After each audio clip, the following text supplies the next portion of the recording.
नमस्कार। आपका अखबार के इस अंक में आपका स्वागत है। मैं हूं प्रदीप सिंह। शुक्रवार को जम्मू कश्मीर के कुलगाम में 2 मजदूरों की हत्या हो गई। दोनों छत्तीसगढ़ के रहने वाले थे और एक ईंट भट्टे में काम करने गए थे। एक की मौत मौके पर ही हो गई, दूसरे की अस्पताल में इलाज के दौरान हो गई। अब कश्मीर में आतंकवादी हमला और लोगों की मौत, ये कोई नई बात तो है नहीं। ये ठीक है, 5 अगस्त 2019 के बाद ऐसी घटनाओं की संख्या में बहुत बड़ी मात्रा में कमी आई, लेकिन कश्मीर के हालात बदल गए हैं, ये कहना खासतौर से आतंकवाद की दृष्टि से कह रहा हूँ। वहाँ डेवलपमेंट का काम बहुत हुआ है, लेकिन वो डेवलपमेंट का काम भी गलत दिशा में हो रहा है। उन इलाकों में हो रहा है जहाँ आतंकवाद ज़्यादा है। तो सरकार एक तरह से जो आतंकवादियों की नर्सरी है उसको प्रमोट कर रही है, उसको पुरस्कृत कर रही है। डेवलपमेंट का काम वहां होना चाहिए जहां लोगों ने आतंकवाद का साथ नहीं दिया, जहां आतंकवाद सबसे कम है, लेकिन वो ठीक इसका उल्टा हो रहा है। 8 दशक से हम इन सांपों को पाल रहे हैं, दूध पिला रहे हैं। इस घटना के बाद जम्मू कश्मीर के 2 पूर्व मुख्यमंत्रियों के बयान से आपको सारी स्थिति स्पष्ट हो जाएगी। फारूक अब्दुल्ला केंद्र में भी मंत्री रह चुके हैं और राज्य में मुख्यमंत्री तो रह ही चुके हैं, और जम्मू कश्मीर को वो अपनी बपौती समझते हैं। उनके पिता शेख अब्दुल्ला भी यहाँ के पहले प्रधानमंत्री का पद होता था, मुख्यमंत्री के बजाय प्रधानमंत्री रहे, फिर मुख्यमंत्री रहे। और उन्हीं की वजह से जवाहरलाल नेहरू नहीं रुके, जो 1 महीना मांग रहे थे जनरल करियप्पा कि 1 महीने रुक जाइए, सीज फायर मत कीजिए, पूरा कश्मीर ले लेंगे। लेकिन शेख अब्दुल्ला को लगता था कि जो POJK है वो इस घाटी में जो कश्मीरी है उनसे अलग है, उनकी भाषा अलग है, रहन सहन अलग है, खान पान अलग है, तो उनको लेने से हमारे लिए कोई सुविधा नहीं होगी। इसलिए नेहरू पर दबाव डाला कि युद्ध विराम हो जाना चाहिए। आज उसकी सजा भुगत रहे हैं। लेकिन मैं बात कर रहा था इनके बयानों की। फारूक अब्दुल्ला का आप बयान सुनिए तो समझ में नहीं आता कि ऐसे लोगों के साथ क्या व्यवहार किया जाए। ये कम से कम भारत के हितैषी तो नहीं हो सकते। उन्होंने कहा कि ऐसा क्यों है कि जब भी हम स्टेटहुड की मांग करते हैं तभी इस तरह की आतंकवादी घटनाएं होती हैं।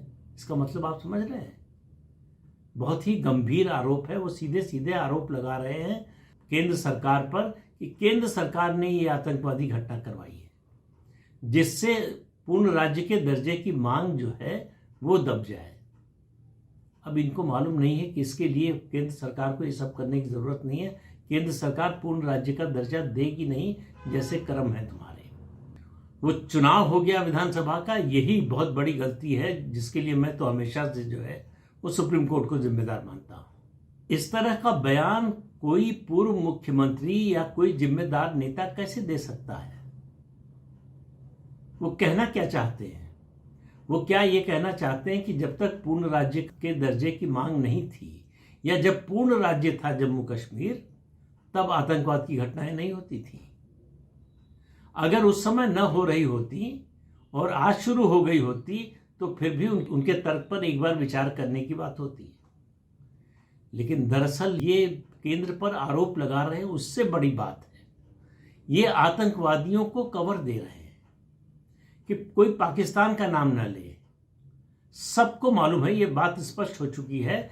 ये लश्कर-ए-तैयबा का ऑपरेटिव था लतीफ भट्ट, जिसने ये इस घटना को अंजाम दिया है। इससे पहले अनंतनाग में जो हेड कांस्टेबल की हत्या हुई थी वो भी इसी ने की थी। लेकिन लतीफ भट्ट का नाम फारूक अब्दुल्ला के मुंह से नहीं निकला। ये नहीं कहा कि लश्कर-ए-तैयबा के खिलाफ जो है और कड़ी कार्रवाई होनी चाहिए। एक भी आतंकवादी संगठन या आतंकवादी का नाम फारूक अब्दुल्ला ने नहीं लिया। फारूक अब्दुल्ला आतंकवादियों को आतंकवादी कहने की बजाय केंद्र सरकार को आतंकवादी बताने की कोशिश कर रहे हैं। अगर इस मुद्दे पर इस बयान के बाद उनकी गिरफ्तारी न हो, राष्ट्रद्रोह का मुकदमा न चले, तो फिर किस बात पर चलेगा? महबूबा मुफ्ती की बात सुनिए। अब आप देखिए कि किस तरह का जहर भरा हुआ है इन लोगों के मन में। उन्होंने कहा कि वो 2 मजदूर ईंट भट्टे पर काम कर रहे थे, मारे गए, बाहर से आए थे, शायद उनके यहाँ काम नहीं होगा, इसलिए यहाँ काम के लिए आए थे। अरे केंद्र सरकार के टुकड़े पर पल रहे हो। केंद्र सरकार भारत देश के नागरिकों के टैक्स का पैसा देती है कश्मीर में विकास करने के लिए, क्योंकि कश्मीर के जो नेता हैं उनके भ्रष्टाचार की कोई सीमा नहीं है। फारूक अब्दुल्ला को तो कायदे से जम्मू कश्मीर बैंक घोटाले में ही जेल चले जाना चाहिए था, लेकिन सरकार क्यों नहीं भेजती, ऐसे लोगों के खिलाफ कार्रवाई क्यों नहीं करती, ये बात समझ से परे है। महबूबा मुफ्ती और अलगाववादियों और आतंकवादी संगठनों के जो नेता हैं उनमें कोई फर्क नहीं है। दोनों का बयान देख लीजिए, ये चाहे अब्दुल्ला परिवार हो चाहे मुफ्ती परिवार हो, ये आतंकवादियों के और पाकिस्तान के पाले हुए लोग हैं। ये पाकिस्तान की भाषा बोलते हैं, ये आतंकवादियों और अलगाववादियों की भाषा बोलते हैं। 5 अगस्त 2019 के बाद अलगाववादियों का जो आर्थिक तंत्र था, जो उनकी फाइनेंशियल बैकबोन थी, वो सब तोड़ दी गई। अब इन्होंने अलगाववादियों का चोला पहन लिया है। अब ये नए अलगाववादी हैं। नए अलगाववादी मतलब आतंकवादियों के नए संरक्षक, पाकिस्तान के हिमायती। इसलिए आप देखेंगे जब ऐसी घटना होती है, जब कोई आतंकी हमला होता है, ये सबसे पहले मांग करते हैं कि पाकिस्तान से बात करनी चाहिए। पाकिस्तान से क्या बात होगी? भारत सरकार ने बहुत स्पष्ट कर दिया है कि पाकिस्तान से सिर्फ एक ही मुद्दे पर बात होगी, और वो है पीओजेके। कि पीओजेके जो कश्मीर हमारा है, जिस पर तुमने जबरन कब्जा कर रखा है, अवैध रूप से कब्जा कर रखा है, वो कब लौटा रहे हो? इसके अलावा पाकिस्तान से कोई बात नहीं हो सकती। ये वही लोग हैं, फिर से याद दिला दूं और बार बार याद दिलाया जाना चाहिए, जो 5 अगस्त 2019 से पहले कह रहे थे कि अगर अनुच्छेद 370 को छुआ भी तो खून की नदियां बह जाएंगी, तिरंगा उठाने वाला कोई नहीं होगा। ये महबूबा मुफ्ती बोल रही थी। आज पूरे जम्मू कश्मीर में तिरंगा लहरा रहा है। श्रीनगर का लाल चौक, जहां तिरंगा फहराने के लिए सेना को बुलाना पड़ता था उसकी सुरक्षा के लिए, जो लोग तिरंगा फहराने जाए, और बड़ी मुश्किल से कुछ मिनट में वो कार्यक्रम कराया जाता था, होता नहीं था।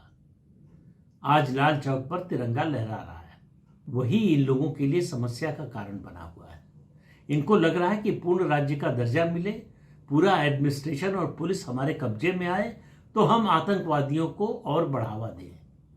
मैंने पहले भी कहा था, आज फिर कह रहा हूं, और बार बार कहना चाहिए, सबको बताना चाहिए कि घाटी में जितने मुसलमान हैं, अपवाद के लिए आप 2-3% को छोड़ दीजिए, सबके सब आतंकियों के ओवरग्राउंड वर्कर हैं। सबकी सिंपैथी आतंकवादियों के साथ है। इनमें से किसी की सहानुभूति, किसी का लगाव भारत सरकार के साथ या भारत देश के साथ नहीं है। इसलिए कश्मीर समस्या का कोई हल नहीं है सिवाय डेमोग्राफिक चेंज के। और डेमोग्राफिक चेंज तो कोई साल, 2 साल, 4 साल में होता नहीं है, लंबा समय लगता है। लेकिन वो लंबा समय लगने पर रिजल्ट तो तब मिलेगा जब उसके लिए प्रयास आज शुरू होगा। आज भी कोई इस तरह का प्रयास चल रहा हो, ऐसा कम से कम सामने दिखाई नहीं देता। और जिस तरह की इनकी भाषा है अब्दुल्ला परिवार और मुफ्ती परिवार की, उससे बड़ा स्पष्ट है कि इनको उम्मीद है कि एक बार फिर आतंकवाद का खेल चलेगा जम्मू कश्मीर में। इनको फिर उम्मीद है पाकिस्तान से, इनको उम्मीद है पाकिस्तान के फील्ड मार्शल मुनीर से कि वो कुछ करेगा। इस मामले में भी पहलगाम की ही तरह ये कुलगाम का जो हमला हुआ है, जिसमें 2 मजदूर मारे गए हैं, यहां भी उनका धर्म पूछकर, उनका नाम पूछकर उनकी हत्या की गई है।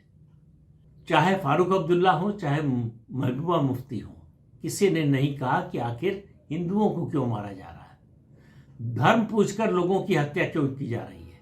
ये कौन आतंकवादी हैं, ये कौन लोग हैं जो धर्म पूछकर जो है हत्या कर रहे हैं। इस मुद्दे पर इनके जबान से एक शब्द नहीं निकला, क्योंकि ये तो ढाल है इन लोगों की, आतंकवादियों की। आतंकवाद अगर जम्मू कश्मीर से खत्म हो जाएगा पूरी तरह से, तो इन लोगों का धंधा बंद हो जाएगा, इनकी राजनीति खत्म हो जाएगी। इनकी राजनीति और इनका व्यापार आतंकवाद पर टिका है। बहुत पहले एक कोई फिल्म आई थी जिसमें कहा गया था जम्मू कश्मीर में आतंकवाद कभी नहीं खत्म होगा, क्योंकि ये ऐसा व्यवसाय है जिसमें सबका इंटरेस्ट है। तो ये इंडस्ट्री बन चुकी है।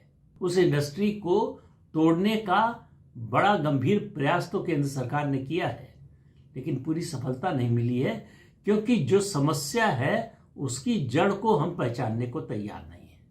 कश्मीर की समस्या की जड़ जो है घाटी के मुसलमान हैं, उनकी मनोवृत्ति है। वो भारत के साथ नहीं है, वो भारत के खिलाफ है, और ये कहने में उनको कोई संकोच नहीं होता। जब घिर जाते हैं तो इस्लाम का जो एक कॉन्सेप्ट है अल-तक़िया का, उसके हिसाब से मोमबत्ती जलाने लगते हैं और अफसोस जताने लगते हैं। लेकिन ये अफसोस जताने वाले चेहरे, चाहे फारूक अब्दुल्ला हो, उमर अब्दुल्ला हो, महबूबा मुफ्ती हो, इनके चेहरों को पढ़िए। इनके चेहरे पर दुख की या अफसोस की एक रेखा भी आपको नजर नहीं आएगी। ये अंदर से खुश होते हैं कि ऐसा हो रहा है, और इनको लगता है कि केंद्र सरकार पर आरोप लगाकर वो आतंकवादियों को बचा पाएंगे, आतंकवादियों की ओर से ध्यान हटा पाएंगे। ऐसा होने वाला नहीं है। लेकिन बात घूम फिर कर फिर वहीं आती है। ये जो रोग है, इसके सिम्टम का इलाज करने से रोग दूर नहीं होगा। रोग की जो वजह है, रोग की जो जड़ है, उसको जब तक खत्म नहीं करेंगे तब तक जम्मू कश्मीर में शांति की बहाली नहीं होगी। आप अंदाजा लगाइए कि आखिर आतंकवादी एक दो लोगों को क्यों मार रहे हैं, बड़ी संख्या में क्यों नहीं मार रहे हैं, बड़ी संख्या में हत्या क्यों नहीं कर रहे हैं। उसका एक ही कारण है कि ऑपरेशन सिंदूर बंद नहीं हुआ है। प्रधानमंत्री की घोषणा अभी पाकिस्तानी और उनके आतंकवादी जो है भूले नहीं हैं कि कोई बड़ा आतंकवादी हमला इस बार हुआ तो उसको हम भारत के खिलाफ युद्ध मानेंगे। उनको मालूम है कि एक दो लोगों को मारते रहेंगे तो भारत सरकार उसको युद्ध के रूप में नहीं लेगी। बड़ा हमला होगा तो वो युद्ध समझा जाएगा और ऑपरेशन सिंदूर का दूसरा चरण शुरू हो जाएगा। तो वो अभी ऑपरेशन सिंदूर के दूसरे चरण से बचना चाहते हैं। क्यों बचना चाहते हैं? हर तरफ घिरे हुए हैं। पीओजेके में विद्रोह हो रहा है, गिलगित बाल्टिस्तान में विद्रोह हो रहा है, बलूचिस्तान में विद्रोह हो रहा है, खैबर पख्तूनख्वा में विद्रोह हो रहा है, पाकिस्तान आर्मी के लोग मारे जा रहे हैं, हर जगह आर्मी और पाकिस्तान के खिलाफ नारे लग रहे हैं। तो उनकी सेना इतनी बिखरी हुई है कि वो चाहे भी तो भारत के खिलाफ युद्ध छेड़ नहीं सकते। इसलिए कोई बड़ा हमला नहीं हो रहा है। लेकिन उनको मालूम है कि उनका कुछ बिगड़ने वाला नहीं है, क्योंकि उनके साथ अमेरिका है, उनके साथ यूरोपीय देश है। जो भी दुनिया के जितने देश भारत की प्रगति को रोकना चाहते हैं वो सब पाकिस्तान के साथ है। इस दुष्चक्र को समझिए। ये दुष्चक्र ही है जो पाकिस्तान को अभी भी दुनिया के नक्शे पर बनाए हुए है। तो इस अंक में इतना ही। अगले अंक में फिर मिलेंगे किसी नए मुद्दे के साथ। तब तक के लिए अनुमति दीजिए। नमस्कार।